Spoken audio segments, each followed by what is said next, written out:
And of course it was Shine. Who else would it be? But here we go. Reality. 2-2 so far this season. 0-1 against Protoss, Valdez. There ain't nothing wrong with that. I like how you say that, Valdez, and I agree completely. He actually lost to Zound in the SSL Season 2 qualifiers and Starlight qualifiers. That's probably his last TVP we've really seen of him in a professional match. Yeah, and that's not the best result for him if you're looking at voting for Reality here. I think, you know, Zound, he did get picked up by SKT, right? So maybe he's got that potential, but I don't think he was really there when he was facing Reality. So if Reality's taking losses to that guy, I just don't know how he's going to be able to go up against a guy like YongHwa. YongHwa 2-0 versus Terran even in Pro League, and 7-4 overall. Yeah, one of the most experienced players we have. You know, he's been around since the beginning as well. He was on Incredible Miracle for ages, I believe, and now he's on MVP, and he's looking great. He's one of the teams that carries one of the ace players. He's the one that is getting the points for them. Yeah, especially in that PvP matchup. That's one thing to mention. I think he went like 4-0 or 5-0 in the beginning of Pro League. A lot of those were against Protosses, but now I think he's beginning to shore up this PvP matchup, and I'm really excited to see what he's going to throw at Reality here on Echo. Yeah, this is a pretty interesting map to have PvT on. And we'll soon find out, Valdez. I think we'll be starting in just a second. Is Reality going to be able to tie it up here for Samsung? Or is MVP going to be able to get ahead here 2-0? We see that actually one person did vote for Reality. That was the middle guy, the MC of the Korean desk. So far he's 0-1 today. Will he go to 0-2? That's the question. Most likely, Valdez. Most likely. Well, I think we're about to start this game, guys. It's going to be game 2 on Echo between YongHwa and Reality here. Going into it right now.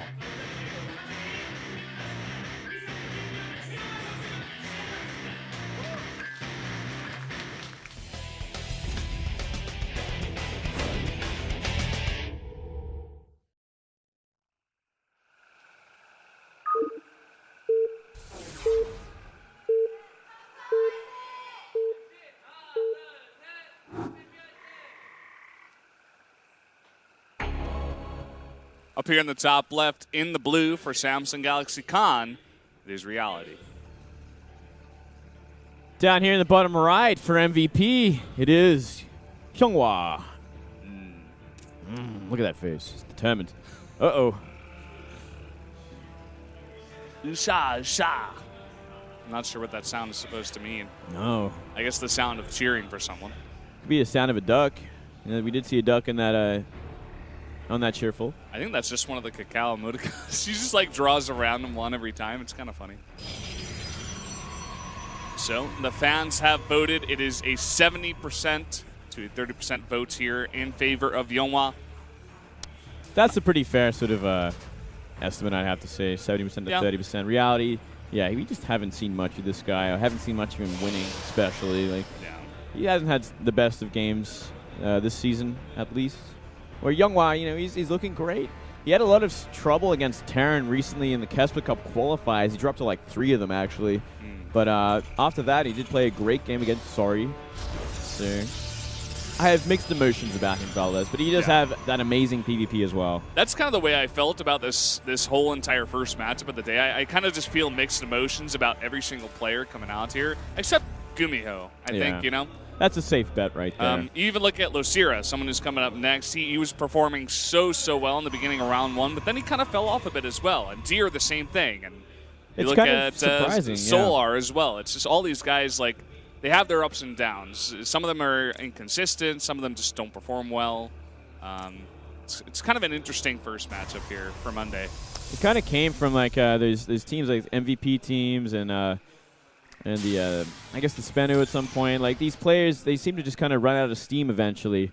We don't see that as much from, like, SKT and KT, these guys, except for maybe Flash, obviously. Like, that's another story in general. But, yeah, a bit of inconsistencies with some of these players. Here we go. It's going to be a gasless expand from Reality. It's going to give YongHwa a lot of, he's already scouted it all. He knows exactly what's going on. It's going to have a lot of options here. Only one gas, though, so far. Usually with this kind of build, you just see the Terrans make a bunch of Marines try to hold at the front with the bunker. Let's see if YongHwa decides to take advantage of that. Maybe a little bit of a early stalker pressure could do it.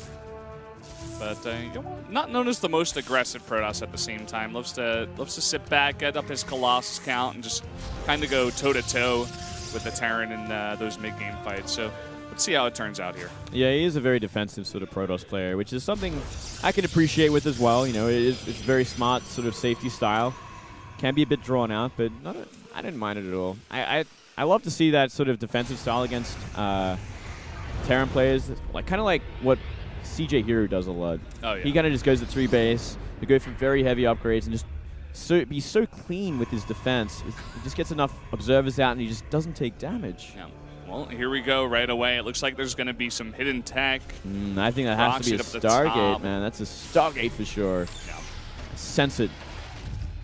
And it's a perfect place. Yeah, it's a perfect place for Valdez. Stunning. Fantastic. Immaculate positioning. I like it. We do see Reality going into... Oh, yeah, wow. Robotics facility coming down in the main base. Well, wonder what that pylon's going to be for then. Well, he kept the probe up there, so it must be for something. We'll see. We'll see. I suppose the robotics could be for War Prism, but... I think it must be observers, right? Could just be a delayed Stargate. There we go. There it is. Yeah. Okay, so he wants to get some observers out. Be safety first, because it is YongHwa, and then go into that delayed harassment. I like it. Just a little bit slower. But at the same time, from Reality is going into already Widow Mines. Looks like with that starport coming up as well, could be some Widow Mine drops. But if he does get a sense that there is a Stargate out somewhere on the map, Widow Mine's very good against protecting against Oracles. You can hide them under the dish of your orbital or around your gas. Well, that's the power of having it delayed as well. Like, you're not going to get the Oracle in as quickly, so maybe he thinks not to keep these mines around. He's going to wait for this Medivac to finish. He's going to pick them up, go towards the base, and by the time this Oracle gets in there, they're just going to be long gone, so he's going to be completely exposed. Could see some impeccable timing from these Oracles coming in. Impeccable. It's a good word for it, like Valdez. that? Yes. It's perfection right here from our friend YongHwa. 2 Widow Mines going to line up with that Medivac, and it looks like we are actually going to have that timing coming out here. Going to be looking to drop those as soon as possible. Starts a 3rd CC at the same time. Oh, yeah, look at this. See Oracle? Look at that. Boy. He's already picked up the Minivac. Oracle going to be heading in just a moment's time. Seems like YongHwa's done his research, done his homework. And this look is at this beautiful. timing. This is insane. Absolutely beautiful. There's no turret at the natural. None in the main. Oh, he's going to wait for 2. Ooh. Immaculate. Wait, Okay. I already used that word. 2's interesting because you can definitely get a lot more damage done, but you're running the risk of the Terran getting those defenses up in time if you give him that little bit of time. We're going to see a scan come down now on an observer. And that's about it. We do see these Widow Mines coming in. These could also do a lot of damage. Where's the defense here for YongHwa? There's only an observer out in the middle of the map. It's going to be a very quick pull at least. Yep, at the very least. Second observer coming out there. It's going to be out in the main base just a second's time. And he's going to activate a photon overcharge for it. No damage done, not even one single probe. Did force him off the line for some time there. That's always some damage to consider. Okay, YongHwa actually did not even still, to this point, move in with those Oracles. He's got to do it soon, or he's just going to run out of time because he is making Marines. He's actually making tanks as well, so we're going to see a Marine tank 2-base attack. No, sorry, 3-base at some point. Very interesting that he actually went for 3 CCs behind this as well. This kind of seems like a composition that really runs out of steam after the early mid game. Yeah, he's got to use these Oracles. Maybe he's gonna like pressure on the map, get this army out of position, and then go in. But he could just do it now. He sees exactly where they are. He's like, okay, the Marines, they're actually in the main base. Still, he's gonna wait. He's gonna wait until they actually move out. Wouldn't that be something? He has no idea at this point, though. He lost his observer. Yeah. It's a very interesting style. I love the addition of the Raven, by the way. We're seeing this so much more often, actually, in this matchup. It's so good for picking off all the observers on the map. Usually, the Protoss wants to see everything that the Terran is doing, but... here we go. There's that risky run. You never go in. He sees him now, and he flies towards the Viking. And now he's like, oh, I should have used these 5 minutes ago. But here we go. The main is completely exposed. He could do some critical damage here.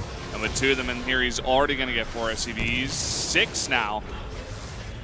He's going to go up to 8 and try to get out of here, run away from that Viking. And uh-oh, going to fly into a bunch of Marines. Going to lose one of them. Almost loses the second one. Yeah, might as well do a revelation. See where everything is. And use the last one for scouting on the map, so he knows what he's up against. It is an interesting style we're seeing from Reality. He's got actually 3 factories right now, Valdez. We're seeing like a semi sort of bio mech style, but we are going to see full mech after this as 2 armories go down. It's mechs with the sprinkle of Marines. We got 14 Marines, but I think he's going to stop there. Very rarely see this. Yeah, I mean, very interesting style coming from Reality. With that scout that he got with the Oracle, YongHwa, maybe he will make a switch into carriers or some kind of anti-mech composition here. Well, he could just make Immortals for now at least, because he is dealing with a majority sort of tank composition. Boy. Look at that, more damage. That's 14 SCVs gone down from these Oracles. So it turns out they actually did get the damage that they needed. They could have done a lot earlier there. This is the problem. Yeah, that's for sure. And he should know that it is going to be mech. He has scouted the factory, so he's like, huh, mech. He's getting charge. He's not really capitalizing on the upgrades just yet, something that I think he could really be investing in because he is up against mech. He does have more of a window to sit back and upgrade and get a nice economy going. Oracle coming in here trying to get some last-minute damage done before he goes down. So 3 extra, going to be 17 in total. Not bad. Not bad at all. Wow, we're going up to 5 factories here. Double upgrades on the way. Wow. Let's see what he plans to go. I'm really interested to see this because we don't really see mech against Protoss, and it feels like this one's going to go to the late game, and what kind of composition is going to be actually effective against when you see like a lot of Immortals on the map, that kind of big death ball from Protoss that usually just steamrolls mech. Yeah. No, I'm liking the composition from YongHwa right now. He's even going into Archons. Looks like he's just going to sit back on 3 base, use the time that he's given here by Reality's passive play, and just try to get up this kind of Protoss death ball that counters everything that Reality has. Not going to go into carriers. I actually think that's smart because he is seeing a decently high Viking count come out on the map. It's not a ton, but he's like, okay, you're already making that ahead of time just to make sure you have control of the sky. Yeah, that is right. Here we go. He's going to be dropping into the natural with some Hellbats, actually. Not going to find too much. Just sprays them, gets them out alive. He's going to find that Stargate in the top right. Yeah, for now, for Reality, it just looks like he's making straight tanks and Thors. See 1 Thor coming in at least.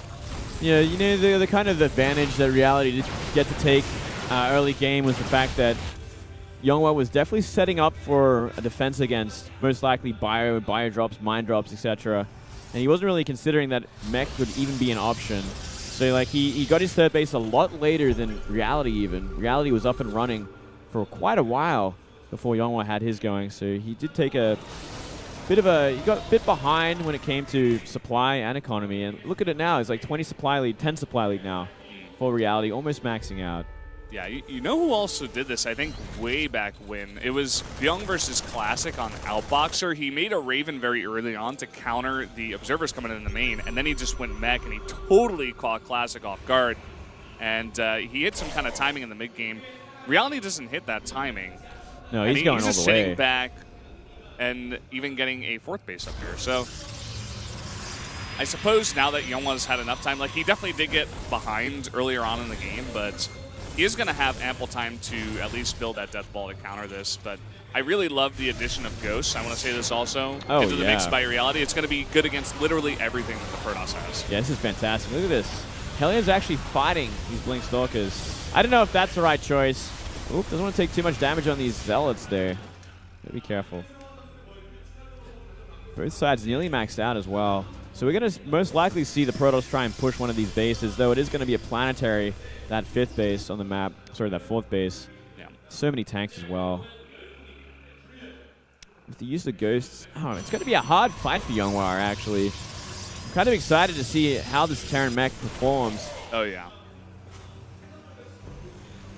we just don't get to see this pretty much ever. So whenever we do get to see this, it's very exciting to see how both players handle it. We see YongHwa adding a huge amount of gates, most likely for a lot of zealots coming through. Possibly for harass. We already see that Warp Prism actually going in the main. This is one way to pull apart that Mech Terran. Oh, yeah. So immobile. I mean, they do have Hellbats, though, which is going to be fantastic at dealing with Zealot warp-ins. But he's going to have to move his whole army back, or at least get some more, because he's going to start losing tanks as well. And more Warp-ins coming in. He's committed. Zealot's actually not doing a bad job. And well, now there's Hellbats and Ghosts there to help out, so it should get cleaned up. And now we're seeing YongHwa try and pick something apart here. Oh, going to lose that mothership. Not even a time warp. Yeah. You sometimes see those desperate time warps coming out on nothing, but decides to forego it. We're seeing the 2-2 coming through for reality, whereas YongHwa looks like he's lining up decently here as well, looking to get that +2 attack now. Oh, nice scan. Sees the Stargates go down as well as the Fleet Beacon. Might have wanted to slow down on putting them actually up. He's trying to give away his next transition. He's going to try for this planetary. No. Turn around for now. YongHwa, after losing that Mothership Core, he has to be careful with every single engagement that he takes. Look at that. 10 Ghosts on as well. It's going to make these Immortals have a very rough time against this composition. That just looked like tower defense. Oh. Hold that thought. He's trying to focus down this planetary. He will get it. Very easily. He's going to back off. Right. Not a bad choice. Yeah. Oh. Yeah, you can't even commit, really. These Archons are essentially useless. These Zealots are going to evaporate, and everything else is going to have a hard time against tanks because they're going to have no shields, no hardening shields for the Immortals. Very tricky situation for YongHwa. I feel like he's approached this kind of composition incorrectly, especially against someone that just camped until max. He didn't really take full advantage of it, didn't take advantage of even upgrades. I think by now he could have even had 33, but here we go. A very awkward fight. And everything gets EMP'd. YongHwa is forced back, and this is going to give Reality a nice, easy route to just go straight to that 4th base and start putting on some pressure, or even just go for the kill. He's already got a great chokehold on where YongHwa is on the map right now. And YongHwa desperately trying to get up a composition to deal with this, but oh yeah, YongHwa doesn't want to give him any space. No space at all. He's going to be knocking on the front door under this natural. And there's not really, he can't really do anything about it because Reality has a counter to everything he's got. You know, he's even throwing down some turrets to just tank for it, but so many EMPs are left over. Zealots coming from behind, trying to go on the back of those tanks, coming from 2 directions actually, but this is a lot of tanks and Ghosts to help him out, and everything gets shredded. Well, EMP's going down on all the Immortals as well, so these tanks are fighting them pretty efficiently. And I think YongHwa just ran out of steam. Half the supply. Just not enough. He ran so much supply of Zealots straight into like 10 tanks. Everything is shredded. He didn't have much of an army besides that, and looks like YongHwa's actually going to go down to Mech Terran. Never would have expected it, Valdez. This is absolutely insane. Really well executed from Reality. Just not the right approach from YongHwa to deal with this kind of army, this kind of build. Maybe finding it just a little too late. Figured it out just a little too late. Yeah. And just couldn't make everything in time. Well, there you go. I mean, this is one way to win a best-of-1. Trick your opponent into dealing with a situation he's not used to. And YongHwa trying to pull together a defense, but it's just not going to work out. Yeah, just so many Ghosts still left over. No shields on anything in this army. Look at him try to kite those Hellbats, so cute. Oh, should be able to see GG in just a second. There's no coming back from here. Not when you're on 39 supply. GG. Reality is going to take the game with Mech Terran against Protoss. Not something we see very often, but it will bring another win here, or at least the first win to Samsung Galaxy Con, and maybe spark some life into this team. Yeah, nice little comeback from Samsung. Fantastic to see Reality bust out a style like that.